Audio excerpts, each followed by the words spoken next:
Bienvenidos al curso de funciones analíticas y en esta oportunidad vamos a continuar desarrollando el tema de transformaciones conformes. Entonces este es el segundo video que dedicamos al estudio de las transformaciones conformes. En el video anterior habíamos comenzado, estudiando las transformaciones isogonales y habíamos concluido que si f es analítica, si la función a considerar es analítica en un punto z sub 0 que pertenece a un dominio, tal que en ese punto la derivada de la función es distinta de 0, entonces podíamos concluir que f preserva ángulos. Es decir, f es una transformación isogonal. Habíamos comentado entonces que las transformaciones conformes son aquellas transformaciones que son isogonales, es decir, que preservan ángulos y que además mantienen o conservan, vamos a decirlo así, conservan la rotación, el sentido de rotación de la curva original. ¿Ok?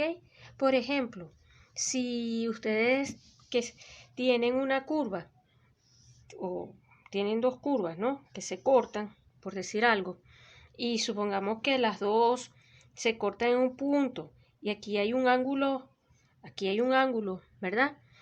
Y aplican la transformación y sabemos que esta transformación es conforme, estas curvas que son imágenes, estas vamos a llamarlas C1 y C2, supónganse que esta sería la imagen y esta sería C2', la imagen de... Bueno, estas dos curvas van a mantener el mismo ángulo aquí en el punto. Pónganle que este Z sub 0 y pónganle aquí, vamos a mejorar un poco este dibujo, se corta aquí, se corta aquí. Pónganle que este W sub 0. Bueno, ellas van a mantener también el mismo sentido de rotación y van a conservar el mismo ángulo alrededor del punto, ¿ok? Estamos trabajando localmente. Entonces, la pregunta que habíamos dejado abierta es, ¿son las únicas? O sea, si las funciones analíticas, o dicho de otra manera, las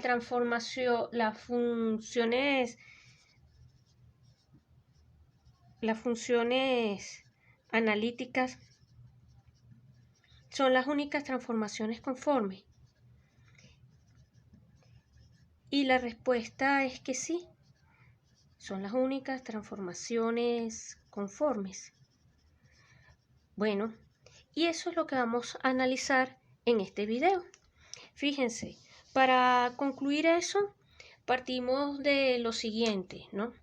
Supónganse que sean, o denotemos, prefiero esto, denotemos por de tita y de su s, ¿ok?, a las longitudes de arco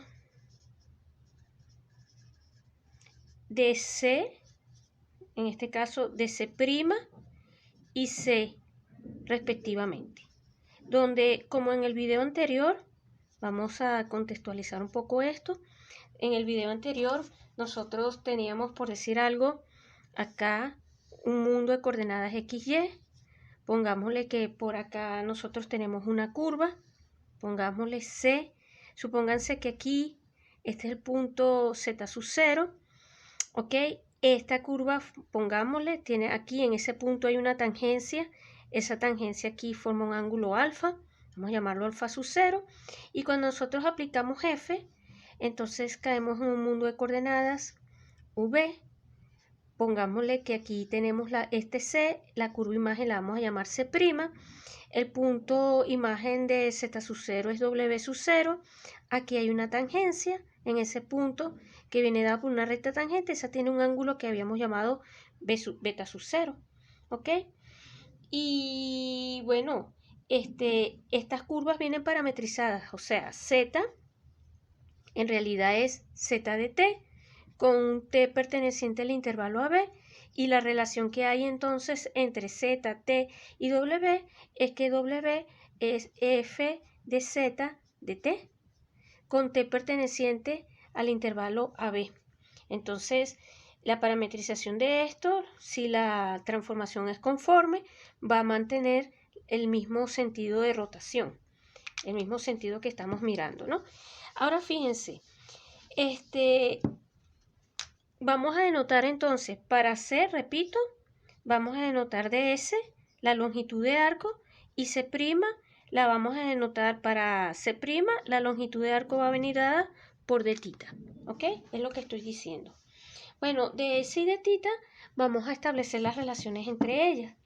¿Cómo lo hacemos? Bueno, sabemos que F es de la forma U de XY más IV de XY, ¿ok?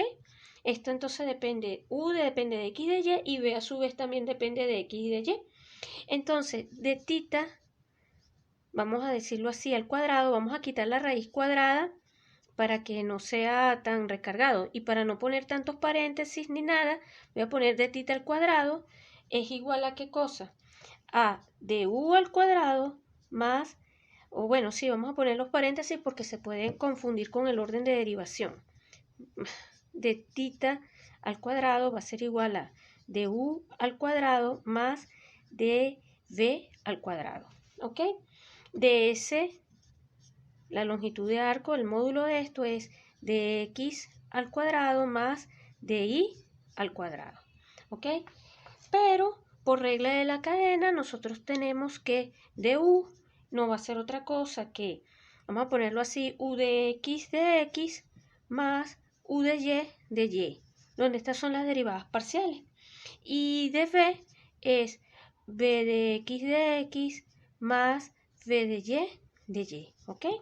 Entonces, si nosotros tomamos esta expresión y esta expresión, ambas, y las sustituimos en la primera, que sería esta, en esta expresión que está acá, en esta línea que está acá, tenemos que desarrollar entonces de U al cuadrado, que sería el cuadrado de todo esto, de V al cuadrado, que sería el cuadrado de todo esto.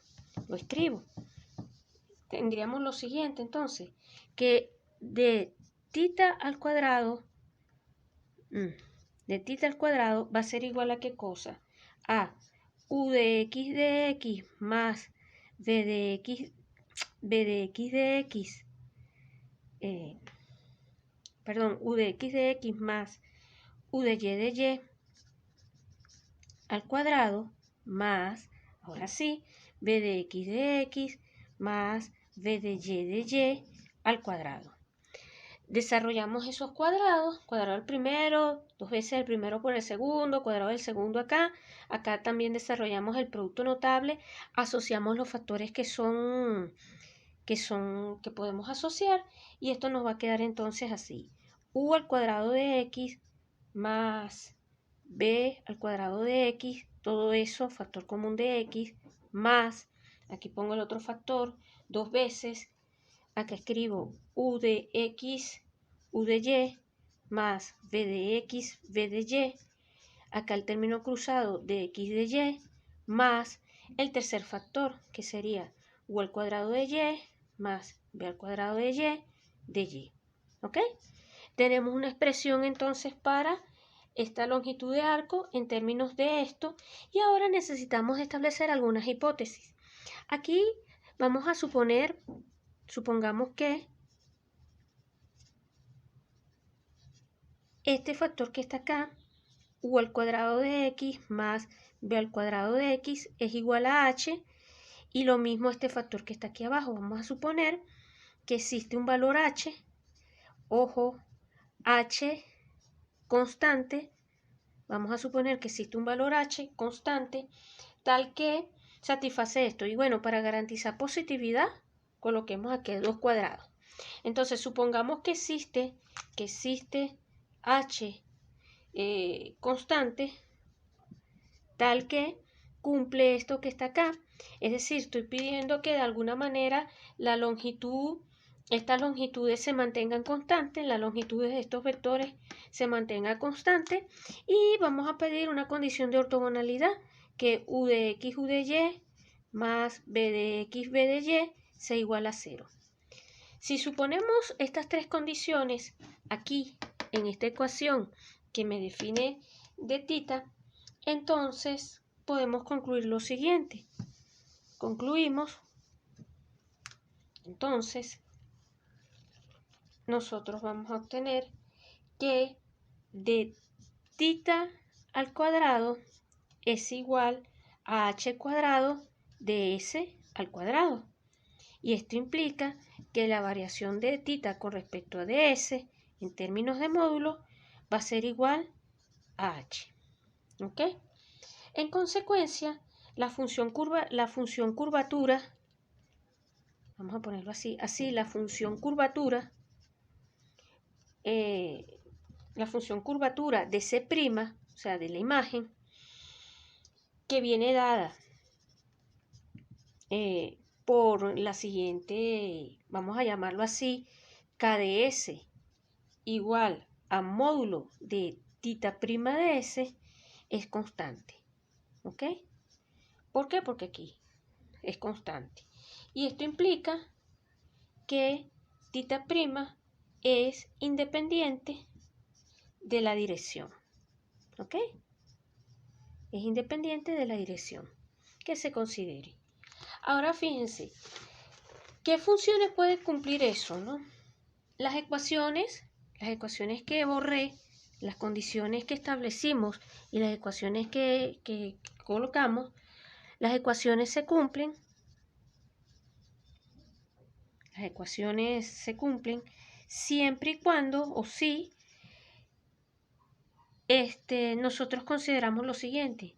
Si consideramos u de x de la forma la constante h por coseno de alfa, v de x la constante h y escogemos acá seno de alfa. Si llamamos u de x como h coseno de alfa, v de x h seno de alfa, y acá u de y la consideramos como h coseno de beta y v de y la consideramos h seno de beta. Esos candidatos, si nosotros llamamos u de x así, v de x así, u de y así y v de y de esta manera, entonces podemos conseguir o obtenemos lo siguiente, que u de x por u de y más v de x por v de y va a ser igual a ¿qué cosa? Aquí abajo h cuadrado, que multiplica como factor común coseno de alfa por coseno de beta, más seno de alfa por seno de beta, y nosotros habíamos pedido que esto sea igual a 0. En consecuencia, coseno de alfa menos beta, porque todo este factor es alfa menos beta, todo esto tiene que ser igual a 0. El h es distinto de 0, entonces coseno de alfa menos beta tiene que ser igual a 0, o sea que alfa menos beta tiene que ser más o menos pi medio. Escogiendo alfa menos beta más o menos pi medio, entonces tenemos dos opciones y estudiamos dos casos. El primer caso, permítame decirlo así, caso A. Si alfa menos beta es igual a pi medio, entonces estamos diciendo que alfa es igual a beta o beta más pi medio. ¿Ok? Bueno, en realidad es con el menos, qué sé yo, pero bueno, pónganlo así entonces. Si tomamos pi medio positivo, tenemos esto. Y si tenemos esto, entonces esto va a implicar que u de x va a ser igual a menos v de y y que v de x va a ser igual a u de y. ¿Ok? Ahora, el segundo caso, o caso B, si alfa es de la forma beta menos pi medio, entonces nos quedarían las ecuaciones u de x igual a v de y v de x igual a menos u de y. Bueno, estas que están acá son las ecuaciones de Cauchy-Riemann. ¿Ok? Llegamos al sistema de Cauchy-Riemann y nosotros podemos pasar de B a A, podemos conseguir llevar una ecuación a otra considerando o escogiendo menos B en lugar de B. porque lo que nos falta allí, lo que nos está fastidiando un poco es el signo para el caso A. En el caso A, en vez de considerar la función B, consideramos menos B. Es decir, partimos, siempre decimos esto, U más IB, entonces consideramos U menos IB, si ustedes lo prefieren. Caen entonces, esta va a satisfacer Cauchy Riemann. Y entonces, ¿qué estamos concluyendo? Estamos concluyendo lo siguiente. Permítame escribirlo, enfocar un poquito mejor y decir lo siguiente. Teorema. Las únicas transformaciones.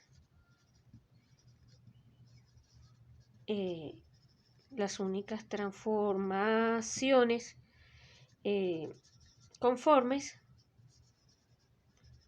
son las funciones analíticas regulares. ¿Ok? Esto es un primer resultado importante. Y entonces esto nos brinda muchos ejemplos de transformaciones conformes. Un ejemplo es mirar la aplicación f de z igual a la exponencial. ¿Ok? Obviamente esta función es conforme porque su derivada, es distinta de 0 para todo z perteneciente al plano complejo. ¿Ok? Aquí las ecuaciones, por ejemplo, aquí las ecuaciones u de xy, la ecuación de la parte real sería exponencial de x coseno de y. La parte imaginaria viene dada por exponencial de x seno de y. Y podemos ver lo siguiente, supónganse, ¿no? Si consideramos omega, pongámosle omega como la región, los puntos xy, tales que x es mayor o igual que 0 e y es mayor o igual que 0. Omega entonces sería, por decirles algo, esta región que está acá, ¿verdad? En el mundo xy. Este cuadrante que está acá. Entonces, veamos por líneas. Si por lo menos consideramos x igual a delta, esto va a implicar que u cuadrado más b cuadrado va a ser igual a exponencial de 2. Esto es lambda, perdón, delta no lambda. Si x igual a lambda, u cuadrado más b cuadrado va a ser exponencial de 2 lambda. Y esto va a implicar entonces que esta recta se va a transformar en una circunferencia de centro 0, 0 y radio exponencial de lambda. ¿Ok? Por lo tanto, si x es mayor o igual que 0, esto va a implicar que el radio de ellas va a ser mayor o igual que 1. O sea que u cuadrado más b cuadrado va a ser mayor o igual que 1. Si, por ejemplo, si y, por decir algo, si y pertenece al rango 0 pi medio, entonces la región se transforma en los W, tales que el argumento de W está entre 0 y pi medio. ¿Qué vamos a concluir entonces? Que bajo la transformación e a la z, este pedazo se va a transformar, cuando aplico e a la z, en algo como esto. Pónganle que aquí esto es u, esto es b, esto es x, esto es y, y me va a quedar, pongámosle que esto es 1, 1, ¿no? O sea, este es un radio 1. Me va a quedar esta zona que está afuera. Todo este rectángulo se va a transformar en esto, pero estamos quitando la región, este pedacito de circunferencia. ¿Ok? Ya para cerrar entonces, me gustaría enunciar lo que se conoce como el teorema, que es muy importante, se enuncia sin demostración, el teorema de Riemann del mapeo. El teorema de la aplicación de Riemann, ¿no? ¿Qué dice ese teorema? Sea z sub 0 un punto perteneciente a omega. Omega es un conjunto abierto, tal que su complemento es con eso. ¿Esto qué significa? Que omega es simplemente con eso. ¿Ok? Entonces, este teorema importantísimo, que lo enunciamos sin demostración, entonces existe una única función analítica que vamos a llamar f de z, f, tal que esta función envía a omega en la bola de centro 0 y radio 1. ¿Ok? En la bola de centro 0 y radio 1 de forma inyectiva,